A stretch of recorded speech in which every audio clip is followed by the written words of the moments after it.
Good afternoon friends, চলে এলাম নতুন একটি রান্না, মানে আমার কাছে নতুন কচুর লতি দিয়ে এই রান্নাটি করছি। দেখো, চিংড়ির শুকনো মাছ রয়েছে, পেঁয়াজ কুচনো, রসুন কুচনো রয়েছে।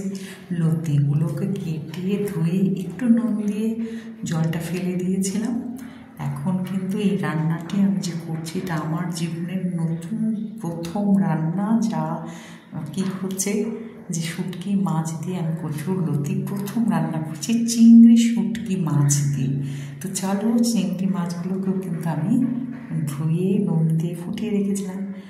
চলে গেল সোজাসুজি তেলের মধ্যে রসুন কুচো, পেঁয়াজ কুচো। এই দুটো ছাড়া যদি শুকনো মাছ রান্নার গন্ধ হয়, শুকনো মাছ আমাদের একদম বাড়িতে রান্না হয়নি। তো এই রেসিপিটি আমি প্রথম রান্না করছি। তো চলো, সাথে থাকো, কেমন লাগছে বলবে। লঙ্কা গুঁড়ো, হলুদ গুঁড়ো, কাশ্মীরি লঙ্কার গুঁড়ো এবং ঝাল ঝাল লঙ্কা দিয়ে রান্নাটি আমি করতে চলেছি। কচুর লতি একটু চুলকোনো, মানে গলায় অনেক সময় হয়, ধরে যেটা বলে আর কি। তো এই চিংড়ি মাছগুলোকে গরম জল দিয়ে ভালো করে ধুয়ে একটু ফুটিয়ে নিয়েছিলাম। তারপরে বেছে দেখো, পুরো পেঁয়াজ রসুন লঙ্কা মশলাগুলোর মধ্যে দিয়ে একদম কষিয়ে নিলাম মাছটাকে। কচুর লতিটা এমনভাবে আমি একটু ফুটিয়ে রেখেছিলাম যাতে নরম হয়, আর গরম যে নুন জল সেটা ফেলে দিয়েছিলাম গলা যাতে না ধরে। তারপর এই মাছগুলোর মধ্যে একটু জল দিলাম, কারণ কচুর লতি দেওয়ার পরে আমি আর জল দেব না।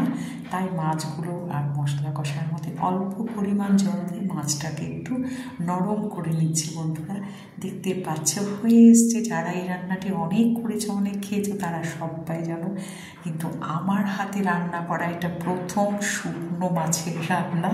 বাড়ির সবাই ভীষণ কিন্তু এক্সাইটেড ছিল যে রান্নাটি কেমন হতে চলেছে। তো চলো, তোমরাও দেখো, ভালো লাগলে লাইক কমেন্ট শেয়ার করো। আর আমার রান্নাটা যদি ঠিকঠাক লাগে তাহলে এইভাবে একবার করে দেখো। আমি কিন্তু এটা শুনে শুনে শুনে কিন্তু মানে করেছি। এই তো একদম যখন ফুটে জলটা শুকিয়ে গেল, তখন আমি এই কচুর যে লতিগুলো ফুটিয়ে রেখেছিলাম ওটা দিয়ে দিলাম। কারণ দেখো, একার হাতে ভিডিও করলাম দেখে কেমন একটু ভিডিওর ক্যামেরাটাও নড়ে গেল, হাতটা নড়ে যাওয়াতে।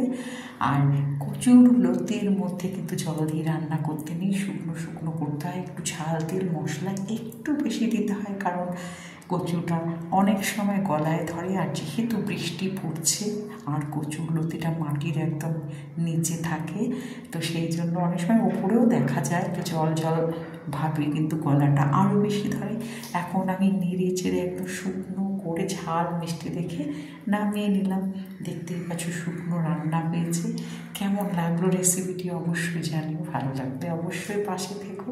তোমরা সবাই সুস্থ থেকো, বেশি করে জল খাও, গরম পড়েছে, আবার বৃষ্টিতে ভিজো না, ছাতা মাথায় দিয়ে কিন্তু চলবে। এই দেখো, এই সমস্ত জিনিসগুলো দিয়ে কিন্তু এই টেস্টি রান্নাটি আমি করেছি।